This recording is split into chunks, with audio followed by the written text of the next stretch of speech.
Adishebi ya womo Anwiankwanta ya bekwa imensi mu asantemante mu bo Environmental Protection Agency penifo abasopa wonne shops ahodo bi a woroma aba betutumu na fe wagege wonne ma bi afiri wonsam ni nyina ne se de won ye wo ho no eye niema ye de ye illegal mining ti eye won mu de se penifo tu anamon a etiseye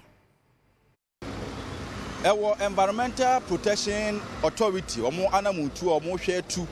ayi foma gudie tuom fidi a emfam na kwan so afiri system no mu aka ho bi ama de hye bi enei omo ewo Anwiankwanta omo ni agepa omo ni Adom kase abo nkomo abo EPA fo aba so se anamutu omutue omo hwe na nkwankoye 9-day wonder player na nko a onye nto aso ye nyina ebo aban na aba so ne namantu because e bedroom rebe ensuo na yekra me Canada na me obusa na Canada na me wo untimi nkoye we ewo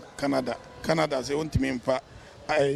Rubia na se bibi ntunsuom even fish cry won suom kura ontimi mfa aduane kura ma wo that about the concern nti dia EPA for eye no se eye mam oh eye ma ni age ho ba de yes rom se e ma ne ne kina nko a ento aso ne mo ensam ma aban no waya de watu anoma mfa eno achi na assembly member wono ewo Anwiankwanta electoral area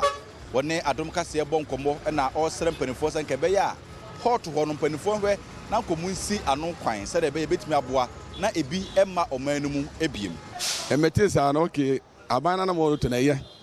na me de kam susu ya na se ma dwenkyran kam de ma abana se we mu de omo de free China na se be mu de free ba no mo de abedro wi na himfa emu se on se himfa ni free etima bedro Anwiankwanta kuruma tepesi esi ano kwan na ye ni edi a na e port one e kran na ni free ba no na wo se esi omano kwan se da be muntim fa na mani free outside nya dai emewuram etimisi ano kwan de a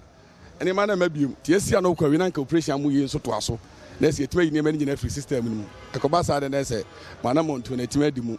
omu chemu sa na mutuo we no enso yanko a ekoso ewo mamun mu e ba bia amansan chem kwadwo bi mreku ama ne bo Anwiankwanta